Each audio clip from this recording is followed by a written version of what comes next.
The Sony Xperia 1 is my favorite device of 2019, and today we're going to take a look at why that is and why I love taking photos with this phone that thinks it's a high-end point and shoot.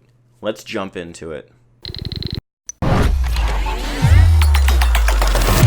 Now, I'm not going to go into the technical details too much here. In short, the Xperia 1 uses a trio of 12.2 megapixel sensors. The primary sensor is a Sony bred sensor, whereas the other two are Samsung units. The aperture varies between f2.4 for the wide angle up to f1.6 for the primary sensor, and this is the first camera tuned by Sony's Alpha division, as we're going to see indicators of later on in this video. Now, first up are a series of outdoor photos. Now, these were taken on the shipping software, which in the auto mode had some overexposure and saturation issues, and these photos are a mix of auto and manual with HDR on. Through these photos, you can see the Xperia 1 manages a great balance of colors and exposure, and the photos have a very natural look to them. I believe these were taken with manual with the HDR enabled due to the issues I was having with auto mode. This last one though, you can see was clearly taken with the auto mode. The photo has a brightness that is just too high, and that causes washing out of the colors across the frame. But thankfully these issues have been fixed in later updates. These auto issues didn't affect the wide-angle sensor though, and these shots are just beautiful. Now, I grimaced when I first saw that the Xperia 1 only used a 12 megapixel sensor. Generally, I like to see them use 20 megapixels or more due to the amount of detail being captured due to the wider framing. But Sony used the same telephoto sensor that's used in the Galaxy S10 and the iPhone XS, and that's a very high-quality sensor, as we're going to see down the road.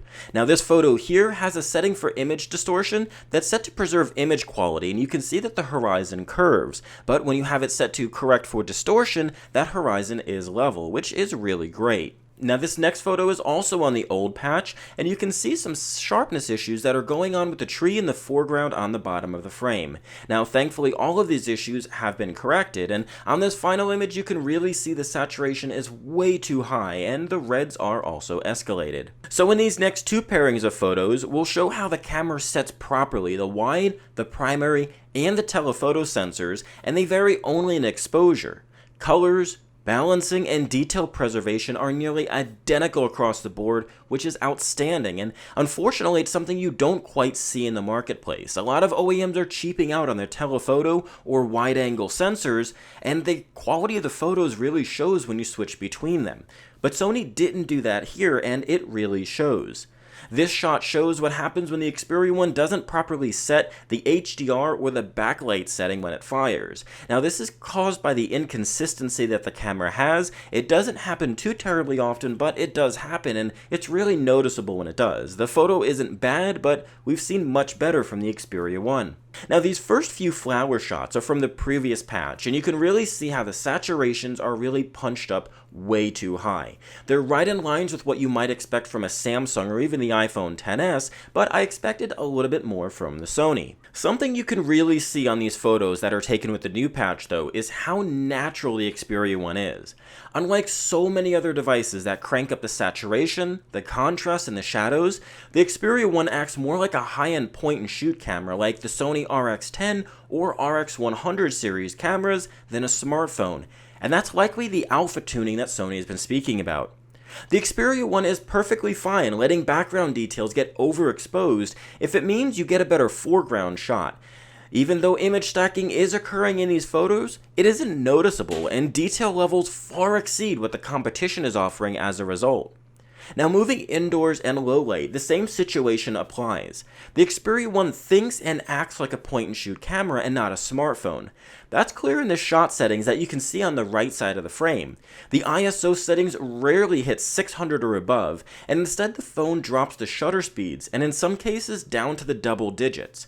Now, this isn't always optimal, as high movement can cause blur, and this is a problem that the Xperia 1 has to contend with, much like a standalone camera. But because of the way Sony retains low ISO settings and thus low noise removal, the detail levels are exceptionally high. Now, in these photos sent over to us by Eric Holz, you can see just how low the Xperia 1 is willing to go to keep those low ISOs. 1/16 is about the absolute minimum I would go for a full-size handheld camera, but 1/16 on a smartphone that is lighter and smaller is just crazy, but here it works. Moving outdoors, the scenario is about the same, and although the Xperia One does not have one of those super dedicated night modes, it does fairly well. Here you can see that just like about every other device, if you zoom in low light, it will crop the main sensor instead of switching to the telephoto, and the quality loss is very noticeable, just as it would be on pretty much any other camera. Now these shots show what I'm talking about with the alpha tuning. There is no care to expose these shadows. Instead, the image is dramatic and shadowy late night in its appearance. Now, even when you move to true night shooting, the camera still decides to keep the ISOs low, capping at 1000 only due to the wide angle that has that higher f-stop. This is something other smartphones simply don't do. You will easily see 1000 or 2000 ISOs on most models. Now, the front camera on the Xperia One is fine, and in some cases it's actually really good, but it has some big issues with white balance that you can see here, and personally I actually prefer to flip the phone around and shoot with the rear sensor and use the camera shutter button on the side of the device to take the shot. So here we're going to move into the true highlight of the Xperia One, portrait shots and shots with people. This first shot is fairly low light, and the level of detail is amazing. Now, I don't know how YouTube's video compression had on this shot, but in the original shot, you can see the pores on his hand. There is zero skin smoothing going on with the Xperia One, and if you prefer skin smoothing, that's something you can toggle on. Portrait shots, even when the light is low, are just fantastic, and the detail preservation, and generally speaking the white balance, are exceptional, and in my opinion they're unmatched by pretty much anything else on the market, regardless of if you're using the primary or telephoto sensor on the Xperia. And I think this pretty much sums up the experience with the Xperia One.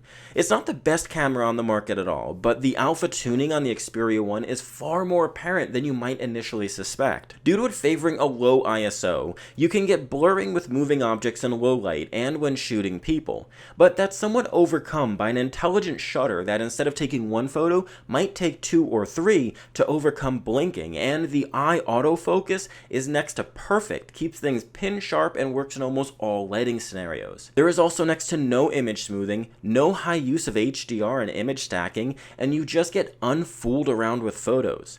The Xperia One thinks and acts like a high-end point-and-shoot camera in both the good ways and the bad, and that's precisely what I personally look for in a camera.